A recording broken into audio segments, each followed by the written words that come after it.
Hello everyone, welcome to my channel steno tubers. कैसे हैं आप सब? आशा करती हूँ अच्छे होंगे और आपकी तैयारी बहुत अच्छे से चल रही होगी। और आज पिछली वीडियो में मैंने आपको बताया था कि किसी भी एग्ज़ाम क्वेश्चन पेपर को करने के तीन टाइप्स हो सकते हैं। पहला होता है कि उसका सेक्शन वाइज डिवीज़न करना, और दूसरा होता है टॉपिक वाइज डिवीज़न करना, और तीसरा होता है कि टाइम डिस्ट्रीब्यूशन करना। कि किसी सबसे ज़्यादा यानी कि सबसे इम्पॉर्टेंट जो चीज़ होती है वो रोल प्ले करती है, वो होता है टाइम। डिपेंड करता है कि टाइम आप कैसे यूटिलाइज़ करते हैं, कैसे उसको आप खर्च कर रहे हैं अपने एग्ज़ाम में। ये चीज़ें आपको सबसे ज़्यादा ध्यान रखनी है अपने पेपर में। तो इसीलिए आज का जो वीडियो है वो बेस्ड है time management tips for SSC stenographer. इसमें मैं आपको बताऊंगी कि जो आपका ओरिजिनल पेपर होगा, आपको उसमें कैसे टाइम मैनेज करना है, क्या टाइम डिवाइड करना है, कैसे करना है, और आपको अपने मॉक टेस्ट में या जब आप प्रैक्टिस करते हैं तब आपको कैसे टाइम डिवाइड करना है।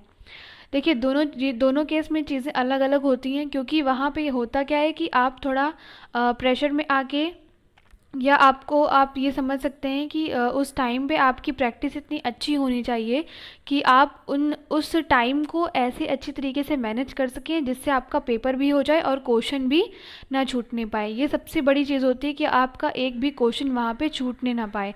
एटलीस्ट ये गिल्ट ना रह जाए कि ये क्वेश्चन मैंने देखा नहीं वरना मुझसे हो गया होता। इन सारी चीज़ों को, आज कन्फ्यूज़न्स को मैं दूर करूँगी, और ये मेरे कुछ टिप्स हैं जिन्हें मुझे लगता है कि आपको बताना चाहिए। तो चलते हैं नेक्स्ट स्लाइड पे। अब देखते हैं कि एसएससी स्टेनोग्राफर में टोटल टाइम दिया क्या जाता है। तो टोटल टाइम उसमें दिया जाता है 2 आवर्स, दैट मीन्स 120 मिनट्स।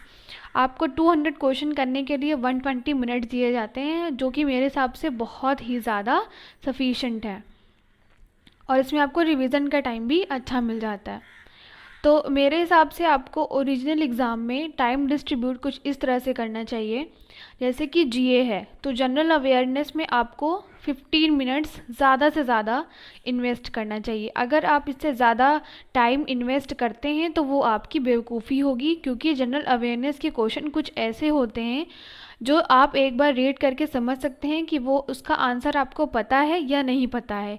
या ऐसा भी नहीं होगा कि उस सारे क्वेश्चन पेपर को अटेम्प्ट करने के दौरान आपको वो चीज़ याद आ जाएगी। तो अगर आपने वो टॉपिक पढ़ा होगा कहीं से तो वो आपको आंसर तुरंत ध्यान आएगा, वरना उसको बार बार देखने का कोई मतलब नहीं। तो अगर आप 15 मिनट से ज़्यादा इसमें देंगे तो ये आपकी कमज़ोरी है, ठीक है। Mark date point. इंग्लिश की बात करते हैं तो इंग्लिश के लिए आपके 65 मिनट, सबसे ज़्यादा टाइम जो आपको देना है वो आपको इंग्लिश में देना है, क्योंकि यही यही एक मेजर पोर्शन कवर करती है पूरे एसएससी स्टेनोग्राफर एग्ज़ाम के क्वेश्चन पेपर में।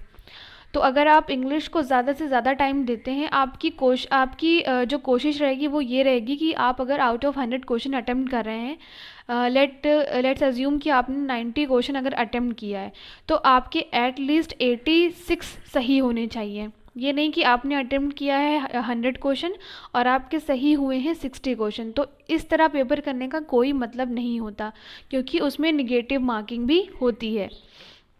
तो इस वजह से मैंने यहाँ पे इंग्लिश का टाइम मैंने जिस तरह से डिवाइड किया था, मैं उस बेसिस पर आपको बता रही हूँ। और अपने टाइम डिवीज़न अलग अलग भी हो सकते हैं। क्या आपकी कैसी स्ट्रैटेजी है वो आप देखिए। रीजनिंग के लिए जो एक आइडियल टाइम है वो है 40 मिनट्स। रीजनिंग में भी कैलकुलेशंस होते हैं, टाइम लगता है कॉन्सेप्ट को समझने में, इसलिए इसमें भी थोड़ा सा ज़्यादा टाइम आपको देना है। और रीजनिंग एक ऐसा पार्ट है जिसमें आप सिर्फ फॉर्मूला और कॉन्सेप्ट के बेसिस पर या अपने नॉलेज के बेसिस पर, प्री नॉलेज के बेसिस पर आउट ऑफ 50 मार्क्स स्कोर कर सकते हैं।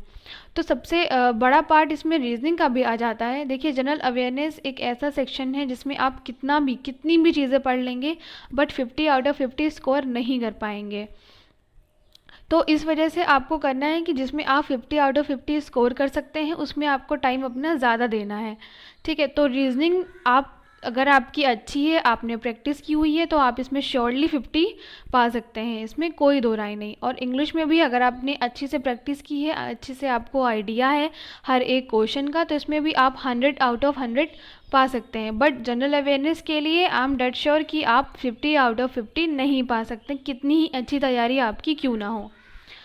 तो ये हुआ ओरिजिनल एग्ज़ाम का टाइम डिस्ट्रीब्यूशन। अब मैं बात करती हूँ time distribution for mock test, test series या प्रैक्टिस। अब आपको ये देखना है कि आप देखिए, अगर आपको 3-4 साल का एक्सपीरियंस हो चुका है तो आप समझ सकते हैं कि टाइम को डिस्ट्रीब्यूट कैसे करना है, या आपकी कहाँ पे कमज़ोरी है या आपकी स्ट्रेंथ कहाँ पे है, आपने कहाँ गलती की।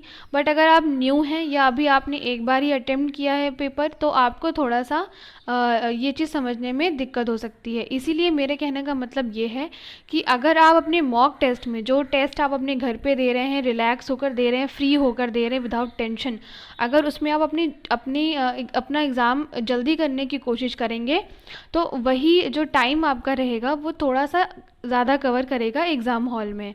तो इसलिए आपको मॉक टेस्ट के लिए अपना टाइम रिड्यूस करना है। तो आइए समझते हैं।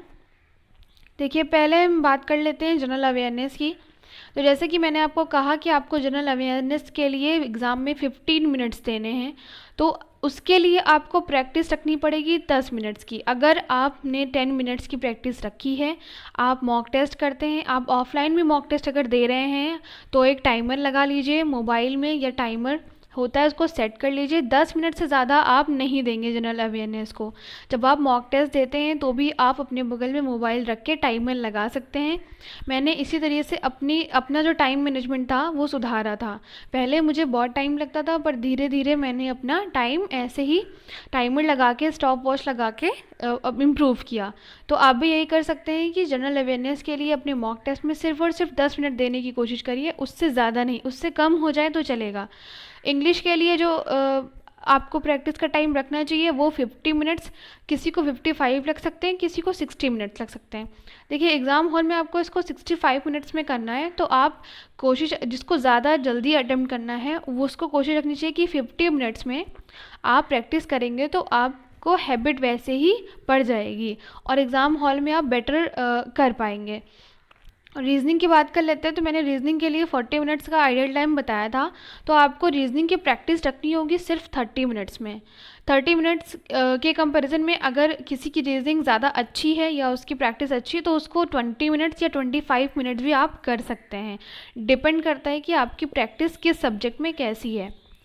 और इससे क्या होगा कि आपको, जो आप मॉक टेस्ट देंगे तो इसका टोटल करेंगे आप, तो उसके बाद आपके पास रिवीजन के लिए 20 मिनट्स बचेंगे।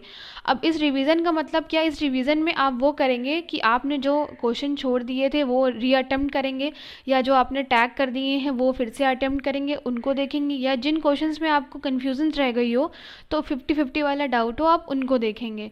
इससे होगा क्या कि आपका ओवरऑल एक 2 घंटे का पूरा अच्छा यूज़ हो जाएगा। ऐसे अगर आप पूरा टाइम लेके चलते हैं ओरिजिनल एग्ज़ाम वाला कि आप 15 मिनट्स में यहाँ भी जीए कर रहे हैं तो आप वहाँ भी कर लेंगे, तो दैट्स नॉट पॉसिबल। इसीलिए आपको यहाँ पे 10 मिनट की आदत डालनी है, ताकि वहाँ आप 15 मिनट्स के अंदर अंदर पेपर कर सकें। क्योंकि ये यू डोंट नो कि जो मॉक टेस्ट में क्वेश्चंस आ रहे हैं रीजनिंग के, वो उसमें कैलकुलेशन ज़्यादा है कम है, या जो ओरिजिनल एग्ज़ाम में आएंगे वो कम है ज़्यादा है। तो इसीलिए आपको कम टाइम में प्रैक्टिस करनी है, ताकि अगर डिफ़िकल्ट क्वेश्चंस भी आ गए तो आपके पास सफिशेंट टाइम रहे उनको करने का। Getting my point? तो चलते हैं नेक्स्ट स्लाइड पे, tip for improving time management. अब मैं कुछ टिप आपको बता देती हूँ कि आप अपने टाइम मैनेजमेंट को कैसे इम्प्रूव कर सकते हैं। तो देखिए, प्रैक्टिस, एनालिसिस एंड इम्प्रूवमेंट, ये एक ही टिप है, वो आपको कंबाइन रूप से मैं देना चाहूँगी। सबसे अच्छा टाइम इम्प्रूव करने का तरीका कि एक तो आप टाइमर लगा के सेट करिए और देखिए कि आपको किस सेक्शन में कितना टाइम लग रहा है। हालांकि आप जब मॉक टेस्ट देते हैं तो रिज़ल्ट में ऑलरेडी वो आपका टाइम सेक्शन को शो करते हैं, और शो करता है, आप उसमें जाके चेक कर सकते हैं कि आप इंक्लूडिंग किसी मॉक टेस्ट में क्वेश्चन वाइज भी आपको टाइम दिखाता है कि इस क्वेश्चन को करने में आपने कितना टाइम लिया। तो आप उससे भी अपना एनालिसिस कर सकते हैं और उसको और इम्प्रूव कर सकते हैं कि इस बार मैंने इसमें ज़्यादा टाइम दिया है तो नेक्स्ट टाइम मैं इसमें ज़्यादा टाइम नहीं दूंगा। तो प्रैक्टिस, एनालिसिस एंड इम्प्रूवमेंट, ये 3 ऐसी चीज़ें हैं जो आपको टाइम मैनेजमेंट को इम्प्रूव करने में हेल्प करेंगी। तो इसे आप ज़रूर ट्राई करिए। You will learn how to handle your pressure during the exam.